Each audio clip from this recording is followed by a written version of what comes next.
Hello, and welcome to another Music Track Mind video. Today, we're going to be taking a look at the app Tunable. So let's jump right into it. So here you can see I have the app Tunable on my screen. It's the one on the bottom left with the white square and the pink circle. So let's go ahead and open it up.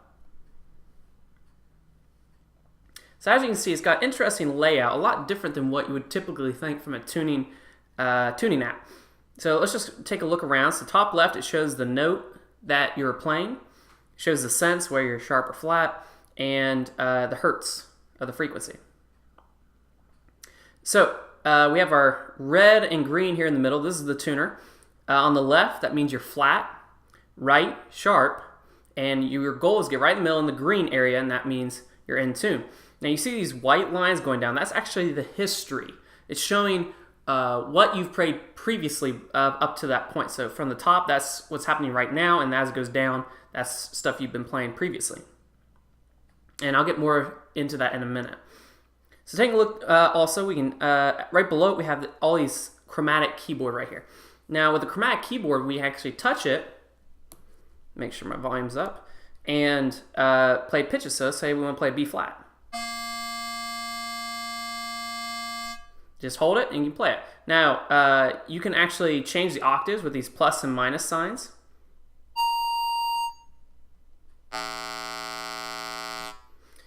You also have the option of sustaining it. If you hit the little infinite sign right there, you can press it once. And it holds it out. And this would be really nice because if you're building a chord with your band or with your choir and you want them to hear each note, you can actually hold these out. So you can say, all right, let's start with the B flat. Then you can add your D, and then you can add your F. So you have a lot of options with that. And you can actually change the sound. So right now, as you can see, I have square wave. So I'm actually going to change it to triangle wave. And then sine wave. And then the last one is saw wave. Personally, I really like the square wave the best. Now, let's say you're with an instrument group that transposes and you don't want to have to keep doing the transposition the whole time. If you go back here, as you can see right here, it already says C transposition on the right side. Well, let's hit that area again. On the right side, you see these pitches. So what you can do is, let's say we're doing trumpets. We want to go ahead and go to the key or the transposition B flat for like trumpets. And now, if we play a C, that's a concert B flat. So you don't have to worry about constantly transposing. You can just tell them, play B flat, and there you go. A lot less confusion. Now, if you want to, the little arrow right beside square wave, you press that, it actually gets rid of that. So if you just want to show the tuning and that's it, you can have that whole screen filled up so it'll be easier for other people to see it and focus on. You hit the arrow again, pops back up. Now, on the bottom right next to, as you can see, the bottom left is tuner. That's where we're at now. So let's go. One next to it is Metronome. So as I said, this is a tuner and a Metronome app all in one. So let's check out the Metronome part. So in the top left, we have a plus and minus sign. So you can actually go up and down by one beat to select your tempo.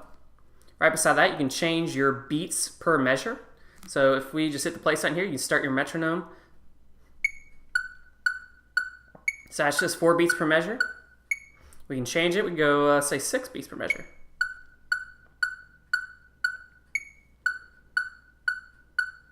And then you can add subdivision. We're going back to 4/4. So let's say we're doing an 8th note passage. Here we can hear our subdivision.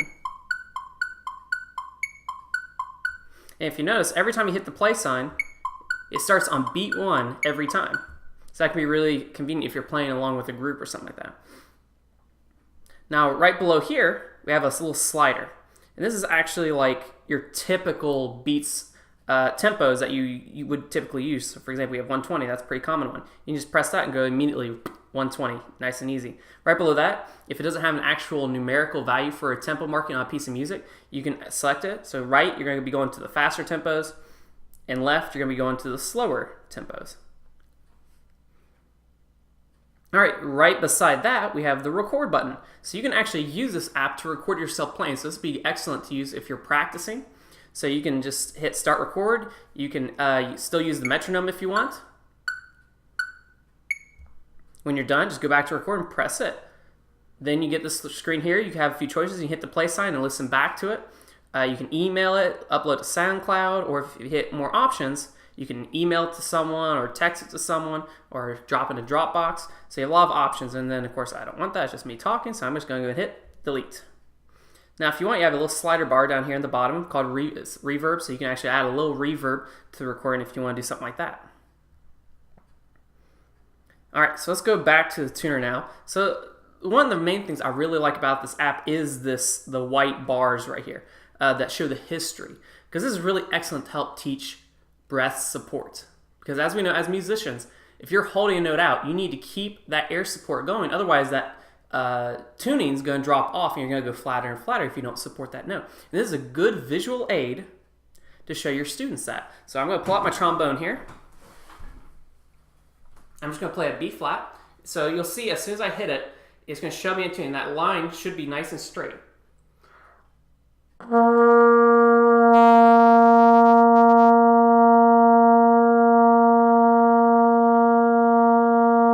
And you want that green to go across the whole screen. That means you're staying in tune. Now, as you see, that little thing was going back and forth. So now I'm going to do another B flat. I'm going to hold it out. I'm going to let my air drop off like I'm not properly supporting. You'll see how that line is going to creep to the left gradually over time, indicating that I'm not supporting.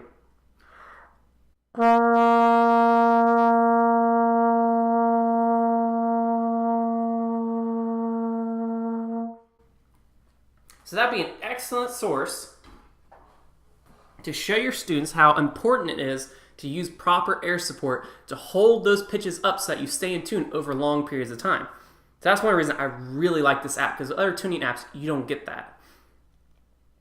All right, so let's check out some of the settings. With this app, it actually offers a lot of unique personalization features that you can do. So we're just going to start right at the top, tuner setting. I'm not going to go over everything, but I'm going to go over some of the more important ones. You can actually change the calibration. So if you don't want 440, some of the older stuff, Rogue stuff, is not tuned to 440.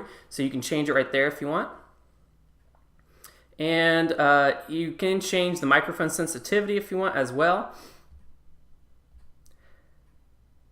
Go away. And you can change, like I said, there's some more advanced stuff in here. So if you don't know what you're doing with this, I would just leave it alone. So I just want to show some people that maybe this would be something they'd be like in their tuning app. Like I said, it's a very advanced app, so you have a lot of choices. Now, microphone sensitivity can be helpful. Like if you're just by yourself and you want to just pick you up, you can increase the sensitivity.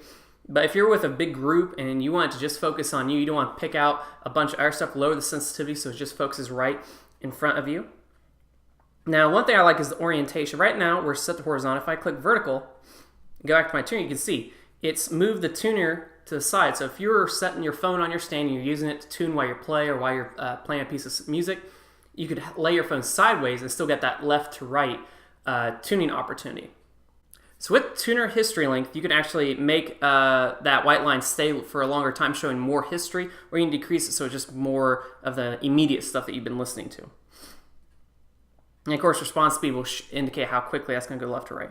Now, if we scroll down, you can actually see skill level. So you can actually go between beginner, intermediate, and advanced. So if you're with a bunch of beginning players, you don't want to have it all advanced because it's going to make it more difficult to indicate when you're in tune. As you can see, it has a little guide down the bottom to help you adjust that as you like to use that. And you can adjust your tone generator settings and metronome settings. Like I said, there's a lot of advanced stuff. You can change the sounds. If you don't like that sound, you can go to beat sound. You can choose between all these different ones. There's tons of them. You got snaps, you got tambourine, kick, digital, cowbell. So you got tons of different options. And if you mess something up and you didn't know what you were doing, you always hit restore defaults and it'll just clear back to how it was originally. You can also, one thing that's really cool about this phone, you can also plug a guitar or a bass directly into it and tune directly with that rather than having to go through the actual microphone of the device. And you can also change your theme. If you don't like the dark, you can go back to light. This has a little different look. I prefer the dark because the white line, as it goes back and forth, it sticks out more. It's easier to see. And you just got a few other things right there. Some resources and a little bit about support. and about the group that works on this app. So where can you get this app from? I actually just showed you on my iPhone, so you can get it from the Apple Store. I believe it's also for Android users as well. I think for Android, they're typically always free. For iPhone, I got this as the app of the day, so sometimes it's free, sometimes it's not. I think when it's not free, it's usually like $2.